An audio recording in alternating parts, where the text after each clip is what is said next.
चंडीगढ़ च government press दे विच air force museum बनाया जा रहा। यूटी प्रशासन के प्रस्ताव ते एयरफोर्स पहला ही मंजूरी दे चुकी है ते हुण यूटी प्रशासन अते एयरफोर्स दे विच शुक्रवार नूं MOU साइन हो गया।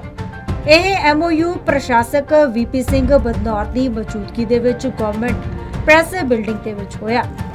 MOU तो बाद एयरफोर्स म्यूजियम बनाउण दा काम शुरू करेगी। यह म्यूजियम एयरफोर्स की वीर गथावां दा केंद्र बनेगा ते नाल ही इत्थे एयरफोर्स के जंगी जहाज ते एयरक्राफ्ट के मॉडल भी प्रदर्शित होंगे। इस म्यूजियम नूं केरल की राजधानी तिरुवनंतपुरम दे पिंड अकुलम विच बनाए गए म्यूजियम की तर्ज ते तैयार किया जाएगा। चंडीगढ़ गवर्नमेंट प्रेस दे विच एयरफोर्स ही यह म्यूजियम बनाएगी। इंडियन एयरफोर्स के सामने यूटी प्रशासन गवर्नमेंट प्रेस की इस हैरिटेज बिल्डिंग विच म्यूजियम बनाउण दा प्रस्ताव रखा गया सी। Our youth, particularly of this region, would join the forces and be the sword arm of India. This building itself has a great history, as Athens is claimed to be one of the first glass buildings and has a heritage importance in the era that Le Corbusier designed and was an architect of this city.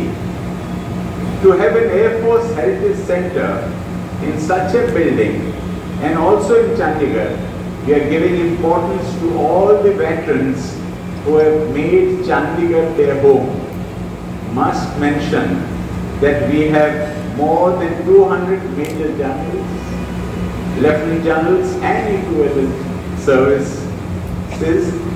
I would especially like to mention the names of the Chief of the Army Staff, General Vikram Singh, General V.P. Malik, Air Chief Marshal Birinder Singh Dhanoa, and Admiral Sunil Lamba, who have made our Tri-City their home.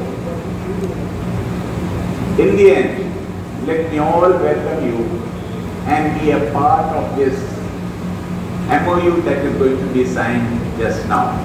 Thank you very much. Jai Hind.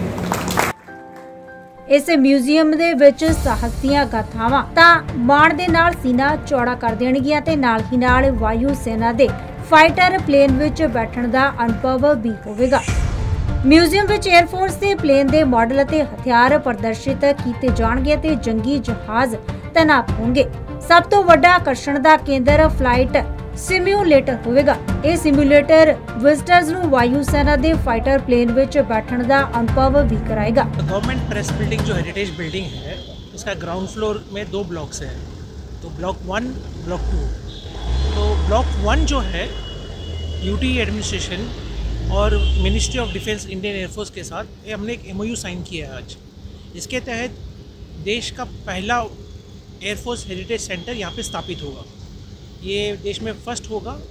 इस air force heritage centre में Indian air force की जो कामयाबी है, जो उनके officers के जो हिस्ट्री है, जो इंडियन एयरफोर्स की अचीवमेंट्स है, उसको यहाँ पे प्रदर्शन किया जाएगा। इसके अलावा मैं समझता हूँ कि हमारे देश के जो युवक है, basically north east area and southern area के जो युवक जिनकी नौकरी नहीं है या जो आना चाहते हैं एयरफोर्स में, जिन्हें पता नहीं है एयरफोर्स के बारे में, ये जो एक प्लेटफॉर्म बनेगा जिसके तहत IAF इंडियन एयरफोर्स हमारे देश के नौजवानों को मोटिवेट करेगा और सहूलत भी करेंगे कि ये आप इंडियन एयरफोर्स या आर्म्ड फोर्स ज्वाइन कर लें।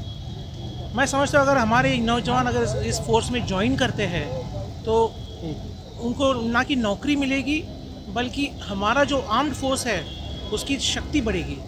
और शक्ति होने के साथ हर देश के, हर प्रांत के, हर राज्य के जब जवान यहाँ पे आएंगे तो एक सॉर्ट ऑफ नेशनल इंटीग्रेशन होगा, जिसके तहत एक यूनिटी का जो मैसेज होता है वो पूरे देश में कायम हो जाएगा।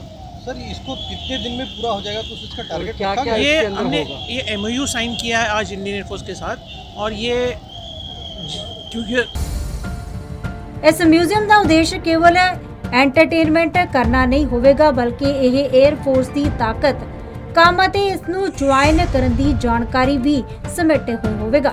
ਨੌਜਵਾਨਾਂ ਦਾ ਰੁਝਾਨ 에ਅਰਫੋਰਸ ਦੇ ਪ੍ਰਤੀ ਵਧਾਉਣਾ ਵੀ ਇਸ ਦਾ ਉਦੇਸ਼ ਰਹੇਗਾ ਤੇ ਬੱਚਿਆਂ ਨੂੰ ਇਸ ਤੋਂ ਪ੍ਰੇਰਣਾ ਵੀ ਮਿਲੇਗੀ। ਜਗਬਾਣੀ ਟੀਵੀ ਦੇ ਲਈ ਚੰਡੀਗੜ੍ਹ ਤੋਂ ਕੁਲਦੀਪ ਕੁਮਾਰ ਦੀ ਰਿਪੋर्ट।